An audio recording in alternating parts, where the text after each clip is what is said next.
टाटा उद्योग समूहाचे माजी अध्यक्ष रतन टाटा यांचे काल रात्री दीर्घ आजाराने निधन झाले। संपूर्ण देशामध्ये जे आहे आता शोककळा पसरली आहे। आपण पाहू शकतो थोड्याच वेळामध्ये मुंबईमध्ये जे आहे रतन टाटा यांच्या पार्थिवाचे अंतिम दर्शन जे आहे सर्वसामान्य नागरिकांसाठी खुले करण्यात येणार आहे। मात्र रतन टाटा यांचे देशाला तर योगदान आहेच, त्याचबरोबर पिंपरी चिंचवड शहराच्या आर्थिक जे कारभार सगळ्याच पिंपरी चिंचवड शहरामध्ये चालतो त्याच्यामध्ये देखील मोठा योगदान जे आहे रतन टाटा यांचे आहे। आपण आता आहोत स्पाइन रोड पिंपरी चिंचवड शहरातील टाटा मोटर्सच्या कार प्लांटच्या इथे। या ठिकाणी माझ्यासोबत काही कामगार वर्ग आहेत, आपण त्यांच्याशी बातचीत करणार आहोत। दादा, तर तुम्ही टाटाचे कर्मचारी आहात, तुमच्यासाठी खरं तर अत्यंत वेदनादायक दिवस आहे हा। आज टाटा साहेबांचं निधन झालंय, काय भावना व्यक्त करा? खरं तर काल रात्री ही बातमी आम्हाला समजली। ही बातमी समजल्यावर डोळ्यात अक्षरशः पाणी आले, कारण टाटा साहेब आपल्यात नाहीये ह्याचा विचारही आम्ही करू शकत नव्हतो। कारण टाटा साहेबांचं योगदान आमच्या कामगार वर्गासाठी इतकं भरीव आहे, पिंपरी चिंचवड शहरासाठी, महाराष्ट्रासाठी, या देशासाठी, या समाजासाठी टाटा साहेबांनी इतकं योगदान कोणाचंही नाहीये। कारण एक समाजकार्य, दान धर्म करणारे आमचे साहेब आमच्यात नाहीये, ही बातमीच आम्हाला अतिशय कामगार वर्गामध्ये क्लेशदायक होती। आणि टाटा साहेब आमच्यातून गेले हे आम्हाला मनाला न पटणार होतं, परंतु वयोमानामुळे वयाच्या 86व्या वर्षी टाटा साहेब आपल्यातून निघून गेले। पद्मभूषण, पद्मविभूषण असे पुरस्कार भेटले आमच्या टाटा साहेबांना। लवकरात लवकर या भारत सरकारने भारतरत्न द्यावा, हीच त्यांचा शेवटचा निरोप देताना मी भावना व्यक्त करतो। आणि टाटा साहेबांनी या आमच्या कंपनीमध्ये, आमच्या कामगार वर्गामध्ये त्यांचं इतकं आपुलकीचं, प्रेमाचंही वागणूक होती की प्रत्येक कामगार म्हणजे त्यांच्या घरातला सदस्य होता। कारण कोविड काळामध्ये, कोरोना काळामध्ये अनेक कामगारांना घर बसून पगार देणारे आमचे टाटा साहेब हे वेगळ्या विचारसरणीचे उद्योजक होते। ते उद्योजक नव्हते तर आमचे पालक होते। आज आमचे पालक आमच्यातून निघून गेलेले, आज आमच्या वडिलांचे छत्र हरपल्यावर जशी भावना होती, जशी अवस्था होती, तशी अवस्था आमच्या संपूर्ण कामगार वर्गाची झाली। मी माझ्या मित्रबरोबराकडून, कामगार वर्गाकडून आणि संपूर्ण पिंपरी चिंचवड शहराकडून आणि मग टाटा मोटर्स एम्प्लॉई युनियन कडून भावपूर्ण श्रद्धांजली वाहतो टाटा साहेबांना। आणि त्यांना शेवटचा निरोप देताना एकच सांगतो की टाटा साहेब तुम्ही देवच होतात। आम्ही देव पाहिला नाही, पण तुम्ही आमच्यासाठी देव होतात आणि तुम्ही देवापेक्षाही जास्त होता आमच्यासाठी। का आमचं संपूर्ण आयुष्य चांगलं करण्यामध्ये तुमचा वाटा आहे। टाटा साहेब, मी तुम्हाला नमन होतो, वंदन होतो आणि तुम्हाला भावपूर्ण श्रद्धांजली वाहतो आणि इथंच थांबतो। तर आपण पाहतो हे सगळे टाटा एम्प्लॉई युनियनचे सगळे पदाधिकारी आहे, कर्मचारी आहे। दादा, खरं तर आपण पाहतो तुमच्या डोळ्यात आता अश्रू आहे, तुम्ही देखील भावूक झाला। अनेक वर्षांपासून या ठिकाणी तुम्ही टाटा मोटर्स मध्ये काम करताय। आपण पाहतोय टाटा साहेबांनी स्वतः या ठिकाणी भेट दिली होती, तुमच्या सर्व कर्मचाऱ्यांशी भेटले होते, तेव्हाचा काय प्रसंग आठवतोय तुम्हाला? तसं आम्ही फार ज्युनियर आहोत, टाटा साहेबांचा आणि आमचा प्रत्यक्ष प्रसंग कधीच आला नाही, ते आमचं भाग्यातही नव्हतं आज हे झालं।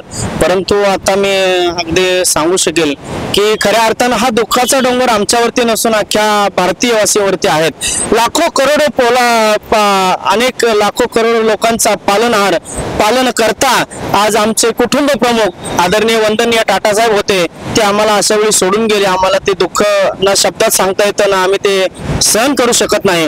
परंतु मी त्यांना एक आदरांजली आणि श्रद्धांजली म्हणून सांगू इच्छितो की टाटा साहेबांनी जी संस्कृती या देशामध्ये रुजवलेली आहे, जी देशभक्तीची संस्कृती असेल, उद्योगाची संस्कृती असेल, दुश्मनाला सुद्धा तोंड कसं द्यायचं ही जी संस्कृती आहे, आणि या टाटा मोटरच्या छताशी आयुष्यभर जोपर्यंत जीवात जीव असेल तोपर्यंत प्रामाणिक राहून यांचा संपूर्ण जो पारंपरिक वारसा आहे त्याला गालबोट न लागता या टाटा परिवाराशी आम्ही एकनिष्ठ आणि कायम सत्याने वागू, हीच त्यांना अखेरची भावपूर्ण श्रद्धांजली मी अर्पण करतो। तर आपण पाहतो हा सगळा जो कामगार वर्ग आहे तो भावनिक झालेला आपल्याला पाहायला मिळतो। थोड्याच वेळात हे सगळे कर्मचारी जे आहे मुंबईच्या दिशेने रवाना होणार आहे। रतन टाटा जे आहे त्यांना शेवटचा अभिवादन करण्यासाठी जे आहे हे सगळे कर्मचारी त्या ठिकाणी निघणार आहे। दादा, आपण पाहतोय अनेक वर्षांपासून तुम्ही देखील या टाटा मोटर्स मध्ये कामाला आहात। टाटा साहेबांचं खरं तर या पिंपरी चिंचवड शहराला देखील मोठं योगदान लाभलेलं, कारण एवढी मोठी कंपनी या ठिकाणी एस्टॅब्लिश झाली, हजार नव्हे तर लाखोच्या संख्येने या ठिकाणी कामगार कामाला येतात। त्याचबरोबर देश पातळीवर नव्हे तर संपूर्ण जगभरात त्यांनी नाव केले, काय सांगाल त्यांच्याबद्दल? खरोखर म्हणजे आमचा परिवार आहे आणि आजपर्यंत टाटा साहेब जेव्हा पण पुण्याला आले किंवा या प्लांटला आले तर त्यांनी आम्हाला परिवार किंवा तुम्ही माझे लेकरच आहात तर आज खरोखर त्यांनी ज्याप्रमाणे आम्हाला लेकराप्रमाणे सांभाळलं होतं, तर त्याचं आज आम्हाला खूप दुःख होतंय की आज आमचा बाप या जगात नाही राहिला. तर एवढं आम्हाला दुःख झालं की काल आम्ही सुटलो, कंपनीतून सुटलो, काल आमची सेकंड शिफ्ट होती. ज्यावेळेस आम्हाला ही खबर कळली तर आमचं प्रत्येक एम्प्लॉय आणि प्रत्येक जो सोबतचा आमचा सहकारी मित्र होता गळ्यात पडू रडत होता. ज्याप्रमाणे आमचा बाप वारला त्याप्रमाणे टाटा साहेब आज आम्हाला सोडून गेलेत. खरोखरच आमचे वडील गेल्यासारखं दुःख आज आम्हाला या ठिकाणी होत आहे. आणि त्यांनी या जगात फक्त देशातच नाही तर या जगात सुद्धा प्रत्येकाचं पोट कसं भरता येईल आणि माझ्या देशातला एकही माणूस उपाशी राहता कामा नये यासाठी त्यांनी एवढं योगदान दिलेलं आहे. तर खरोखर आम्ही देव कधीच नाही पाहिला, परंतु आम्ही टाटा साहेबांमध्ये देव पाहिला आणि आज आमचा देव हरपलेला आहे. आम्हाला दुःख सहन होत नाहीये. आज आम्ही मुंबईला जातोय आमच्या देवाला शेवटचं दर्शन घेण्यासाठी, परंतु आम्हाला या सगळ्या याच्यातून टाटा परिवाराला आणि सर्वाला उभारण्याची शक्ती देव एवढी सगळ्यांच्या करून मी टाटा साहेबांना भावपूर्ण श्रद्धांजली व्यक्त करतो आणि सर्वांना शक्ती मिळो एवढीच ईश्वरचरणी. तुमच्या अश्रूचा बांध आता फुटलेला आहे. आपण पाहतोय जसं तुम्ही म्हटलं की काल जेव्हा तुमची सेकंड शिफ्ट संपली त्याच्यानंतर एकमेकांना तुम्ही भेटले, जेव्हा तुम्हाला ही बातमी कळली तर तुमच्या घरावर असेल, मैत्रिणीवर असेल, मित्रांमध्ये असेल दुःखाचा डोंगर कोसळला. एकंदरीत जर आपण पाहतोय टाटा साहेबांनी जे कामगार वर्ग आहे त्यांना कधीच वाटून दिलं नाही की तुम्ही कामगार आहात. त्यांना एका मालकाप्रमाणे जे आहे त्यांना वागणूक दिली. काय सांगाल त्याबद्दल? कधीच नाही. त्यांनी पहिल्यांदा इथं कधी आले ना तर त्यांनी माझी लेकरं हा शब्द आणि माझा परिवार हा शब्द वापरलेला आहे. त्यांनी आम्हाला कामगार म्हणून कधीच नाही तर माझी लेकरं म्हणून सांभाळलेले आहे. आणि आज जे काय आम्ही इथं आहोत ते फक्त आणि फक्त त्यांच्या आशीर्वादामुळे आहोत. आमची लेकरं किंवा आमचे कुटुंब हे सर्व सुखी जर असतील तर फक्त त्या माझ्या देवामुळे आहेत. आणि खरोखर त्यांनी कधीच आम्हाला कामगार किंवा या कंपनीमध्ये मी कामगार आहे असं मला कधीच वाटलं नाही. तर हे माझ्या परिवारात मी काहीतरी माझ्या परिवारासाठी करतोय हेच मला वाटायचं. आणि आमच्या सर्व कर्मचाऱ्यांना पण असंच वाटतं की खरोखर मी देवाच्या मंदिरात कामाला आलो किंवा देवाच्या मंदिरातलं काम करतोय की माझं पर्सनली किंवा कुठलंही मी कोणाचं काम करत नाही. तर हे आमच्यासाठी खरोखर मंदिरच आहे आणि प्रत्येकावरती तीच परिस्थिती आज निर्माण झालेली आहे. परंतु आम्ही एक विश्वास देतो की आजपर्यंत टाटा साहेबांसोबत आम्ही ज्या पद्धतीने विश्वासाने राहिलो आणि खंबीरपणे उभा राहिलो तसंच ईश्वर आम्हाला आणखी ताकद देव आणि सर्व आम्ही इथून पुढेही यांच्यासोबत कायम विश्वासाने आणि आमचं स्वतःचं परिवार आमचं मंदिर समजूनच या ठिकाणी आम्ही परत हे करूया. आणि परत एकदा मी त्यांना साहेबांना भावपूर्ण श्रद्धांजली वाहतो.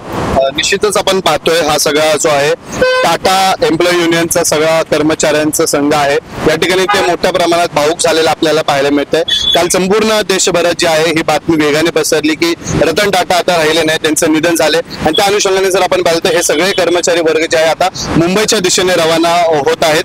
रतन टाटा यांना श्रद्धांजली वाहण्यासाठी जे आहे आता हे सगळे कर्मचारी मुंबईच्या दिशेने रवाना झाले. एकंदरीत जर आपण पाहिलं तर या पिंपरी चिंचवड शहरामध्ये देखील रतन टाटा यांचे मोठे योगदान आहे. या ठिकाणी जर आपण पाहिलं तर लाखोच्या संख्येने पिंपरी चिंचवड शहरात राहणाऱ्या जे कर्मचारी वर्ग आहे, कामगार वर्ग आहे, त्यांना रोजगाराची संधी जी आहे टाटा मोटर्सच्या माध्यमातून उपलब्ध झाली होती. त्या संपूर्ण जे आहे ह्या कामगार युनियन कडून जे आहे आता रतन टाटा यांना श्रद्धांजली वाहण्यात आली आहे. कॅमेरामॅन मानदा शिवरायसह प्रसन्न दर्डे, आपला आवाज, पिंपरी चिंचवड.